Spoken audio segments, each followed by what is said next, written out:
Nope.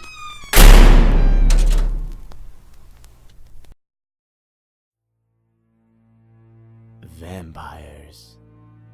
Vampires are everywhere. These days, it seems like these immortal, blood-sucking undead monsters are an unstoppable force, populating and dominating a wide range of books, movies, comics, TV shows, and pretty much every type of media there is.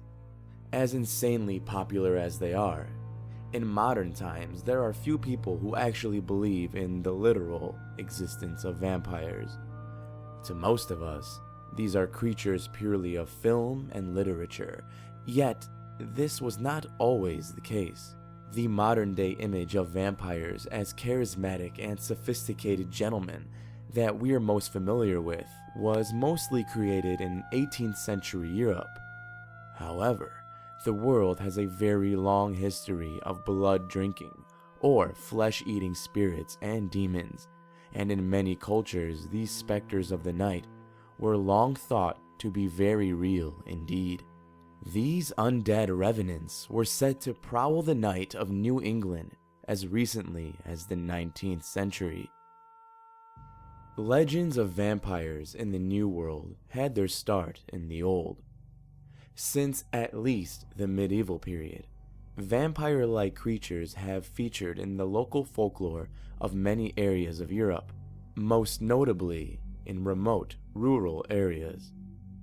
The people of these eras strongly believed in such monsters for a very long time, with 800-year-old graves uncovered in Bulgaria featuring remains that have been staked through the chest by iron rods, a technique that has survived into modern pop culture.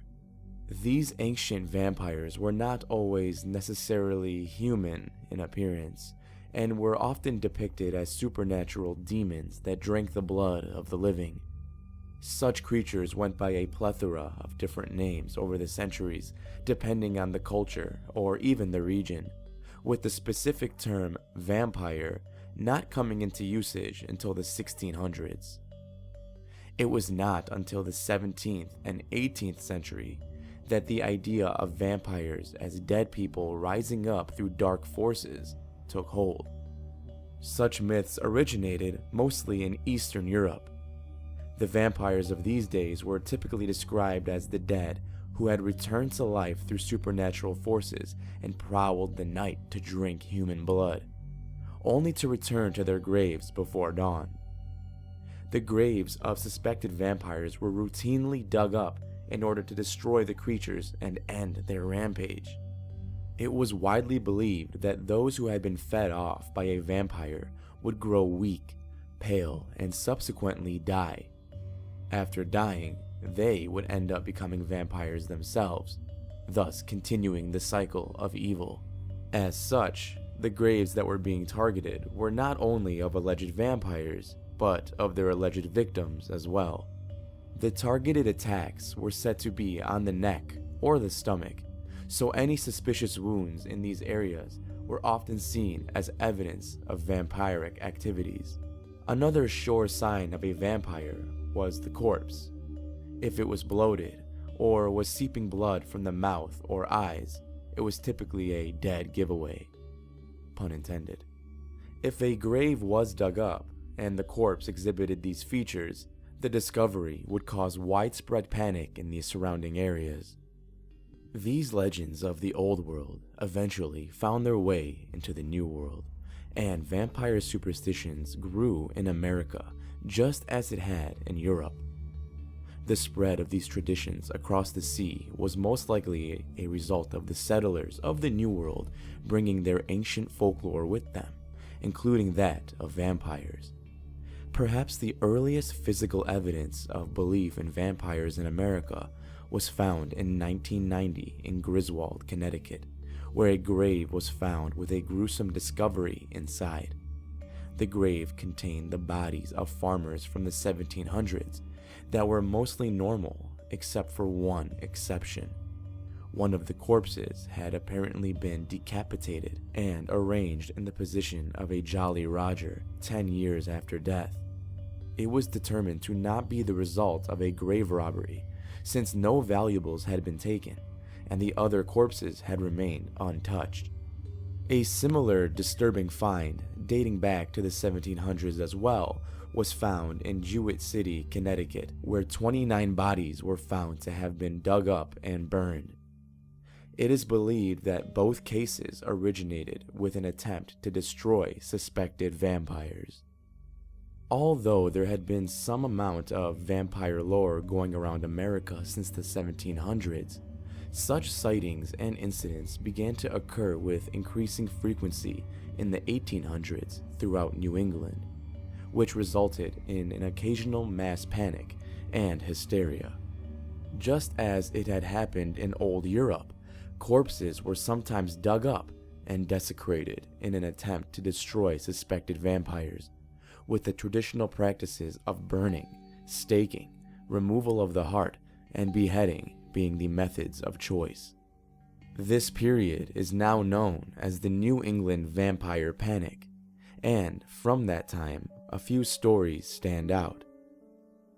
One of the most famous accounts is the story of a girl by the name of Mercy Brown. The girl had passed away in 1892 from tuberculosis. It is believed today that tuberculosis epidemics were the main cause of these vampire panics, and this one was no exception.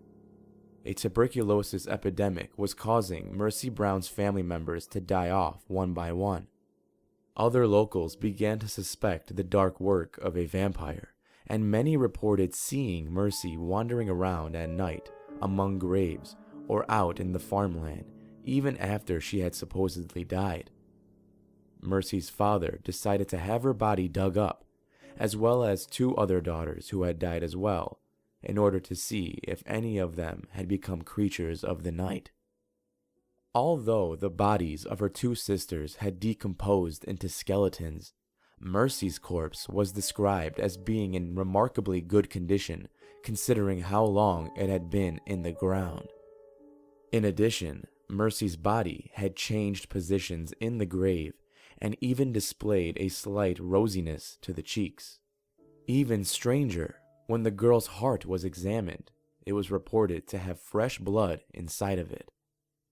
It was quickly determined that she was surely a vampire, and her heart was burned to ash. In a morbid addition to the story, the ashes of the heart were said to have been mixed with water and used as a kind of medication to stave off tuberculosis and death by Mercy's own sick brother, who ended up dying anyway. The story of Mercy Brown was widely publicized at the time. Even to this day, Mercy Brown's grave is known to be a hotbed of paranormal activity, including ghost sightings, disembodied screams and cries, and the overwhelming feeling of being watched. In 1889, 19-year-old Nellie Vaughn of West Greenwich, Rhode Island, died of an intense fever caused by pneumonia and was buried. The very same night that she was buried, a man passing her grave reported hearing a woman screaming in anguish, but could not discern who it was or where exactly it came from. Shaken, he returned to the grave the next day with the constable in tow, where they found fresh footprints in the dirt surrounding the girl's grave. Although nothing was done to exhume the suspicious body, many suspected Nellie of being a vampire, and her grave was subject to vandalism over the years. One theory concerning this case is that perhaps Nellie had been buried alive by accident. Oddly, it is said that grass will not grow on the girl's grave, even to this day. The vampire panic of New England eventually passed, but the stories of real vampires persist in many areas of the world even to this day. Indeed, panic and fear of vampires have resulted in gruesome displays in modern times that would not seem out of place in a rural 18th or 19th century village, but which are very shocking to see today. In 2004, Romania, relatives of a man named Toma Petra became convinced that he was a vampire. In an eerie parallel to what was happening in the 19th century New England, the young man's relatives dug up his body, removed his heart, burned it, and then mixed the ashes with water to drink. In Malawi 2002 and 2003, mobs of people hunted down and stoned to death at least one person and attacked several others in the belief that they too were vampires. As recently as 2012, the council of the Serbian town of Zorice issued an official public health warning after it was suspected that the resident vampire, known as Sava Savanovic, was on the prowl after his supposed lair collapsed. It was believed that the vampire was looking for a new home and new victims, and the warning sparked widespread panic across the town. So as you can see, even though fictional vampires are everywhere, it seems the phenomenon goes back past books and movies.